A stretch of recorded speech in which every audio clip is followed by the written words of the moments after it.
Una nueva invasión. Irak, entrada 36, no llegaba a ver con claridad, su vista se nublaba entre desvaríos y pérdidas de conciencia.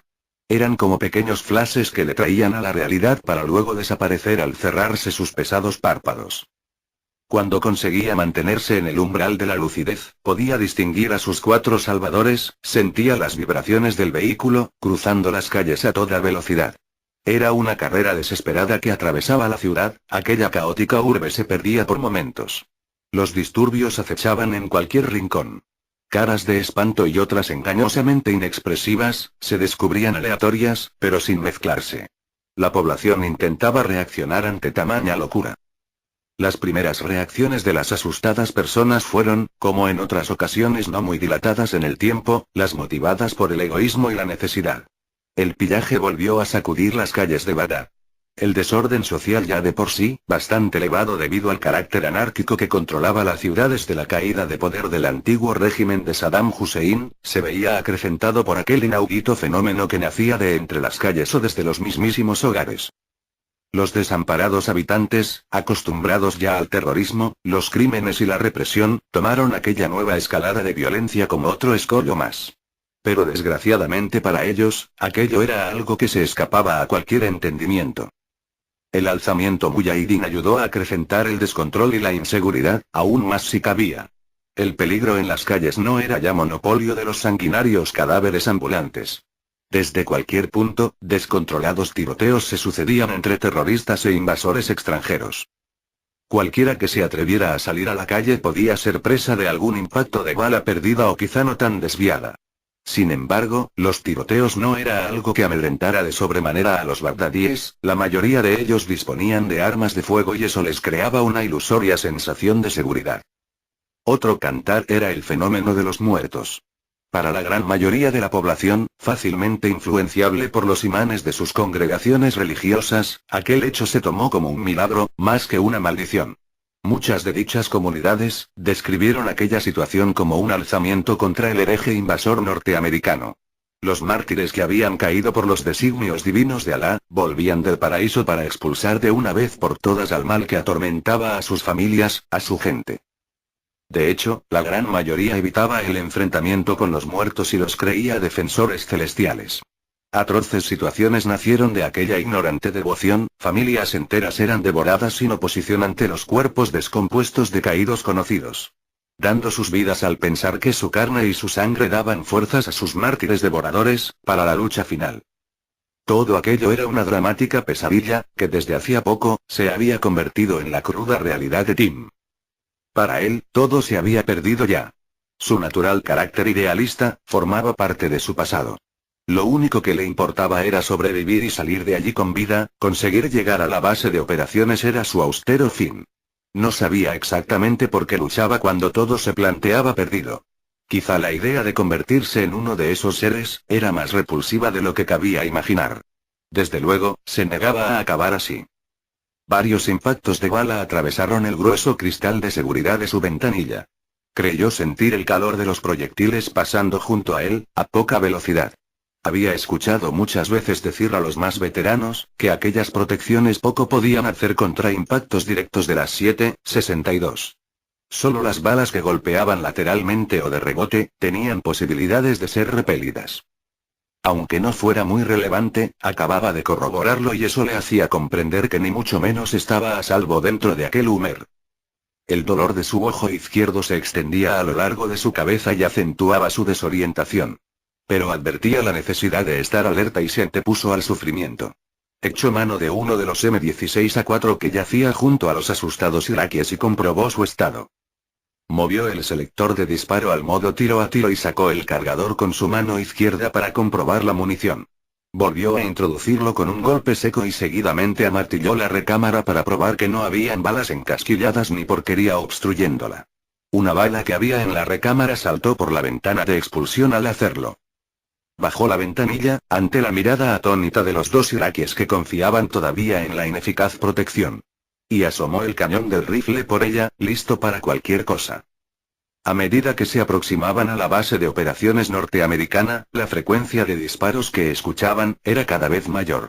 No parecía que el atardecer fuera a dar tregua a aquella ofensiva. Incluso varios RPGs impactaron cerca de ellos entre espectaculares explosiones. Sin embargo, gracias a la pericia de Wake al volante, consiguieron llegar cerca de la base de operaciones sin excesivas complicaciones. Pero una vez allí, varias descargas de proyectiles atravesaron el capó. Ante aquel abrumador ataque, el nervioso conductor, consciente de la peligrosidad de continuar por aquella calle, contravolanteo. Vertiginosamente tomaron dirección a una pequeña callejuela colindante. Varios cubos de basura saltaron por los aires al ser embestidos por el semiblindado. La angosta bifurcación terminó por morir en unos pequeños soportales sin salida. Wake frenó, clavando las pesadas ruedas sobre el maltrecho asfalto. Una vez quietos, del capó motor comenzó a brotar una bruma de humo, pero el vehículo no parecía desfallecer. Seguía ronroneando al ralentí. No podemos acercarnos más, indicó cabizbajo mientras soltaba el volante. Sería una locura continuar hacia la base con el UMB, debe haber una liada de cojones, y Tim observó cómo la capitana intentaba comunicarse por la radio del coche. No les podía escuchar, sabía que sería una torpeza intentar preguntarles de qué hablaban. Se dio cuenta de que era un bulto, un estorbo. Debía resignarse y confiar en que sus decisiones fueran las correctas. Varios impactos de bala en la parte trasera del vehículo avivaron la sensación de inseguridad de los ocupantes. Procedían de la calle principal, desde donde habían accedido hasta ese callejón sin salida. Desde la única escapatoria. Los dos médicos iraquíes no sabían dónde esconderse. Se agachaban aterrados, como intentando encontrar un túnel que les sacara de allí.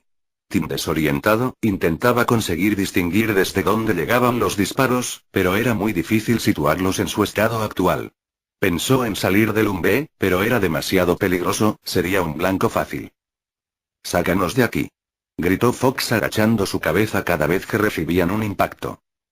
«¿Y a dónde coño quieres que vayamos?», respondió el conductor echándose las manos a la cabeza. «No podemos salir de aquí». De pronto, de entre las sombras de los soportales nacieron las figuras de varias personas. Rápidamente distinguieron los uniformes norteamericanos. Eran soldados. «¿Qué demonios?», dejó escapar Wake. Se dio cuenta de que algo no iba bien, caminaban despacio, renqueantes, no parecían percatarse de los disparos. No levantaban sus armas, que colgaban de sus torsos como pesados adornos, alguno ni siquiera iba armado. Fue fácil descubrir qué ocurría. ¡Oh, mierda! A medida que los cuerpos de los soldados se acercaban al vehículo, el fuego que recibían se hacía más intenso y certero. Sus atacantes estaban tomando posiciones más propicias desde donde disparar.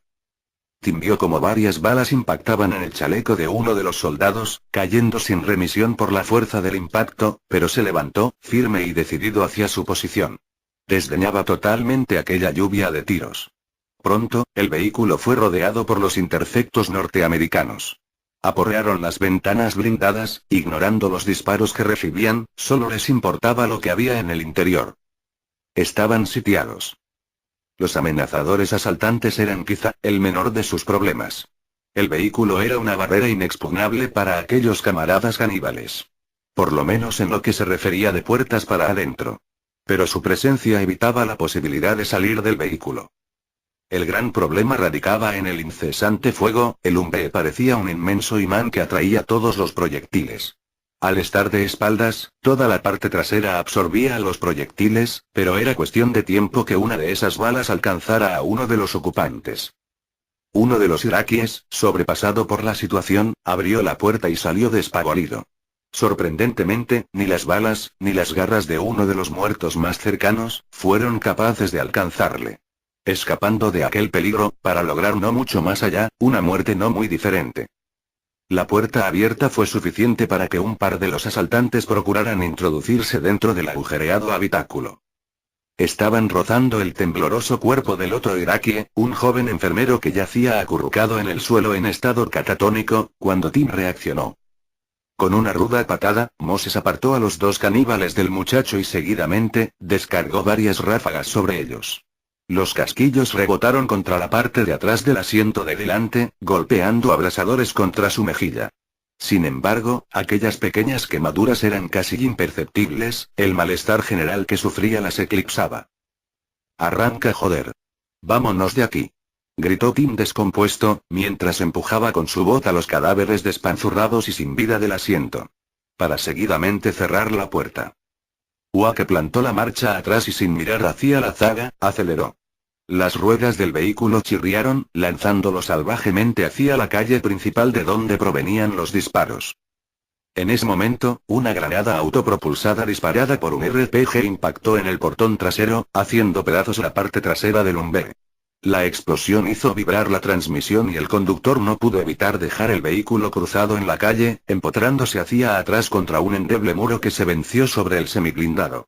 Tim abrió los ojos, el interior del vehículo estaba enturbiado por mareas flotantes de polvo. El joven iraquí estaba tumbado en el asiento trasero junto a él, una brecha en su frente desprendía un reguero de sangre, pero se mecía inconsciente, estaba vivo. En los asientos de delante, la capitán Fox zarandeaba desesperadamente a Wake, que parecía estar conmocionado. La boca de la oficial se abría para dejar escapar unos gritos agónicos que no llegaban a oídos de Moses. Todavía aturdido, miró por su ventana derecha. Reconoció perfectamente las figuras que se aproximaban torpemente hacia ellos. Daban la sensación de ser capaces de perseguirles hasta el fin del mundo. El más adelantado, sin embargo, se desplomó como un pelele al recibir un impacto directo en su cráneo. Su rostro se tornó un puzzle desmontado en cientos de piezas rosáceas. Otro cayó segundos después. Eran disparos muy precisos. Tim se asomó rápidamente por la ventana izquierda, según la trayectoria de los impactos, las balas venían de ese lado. En ese momento, no fue capaz de distinguir cuál de las dos imágenes que se presentaban a cada lado del vehículo le estremecía más.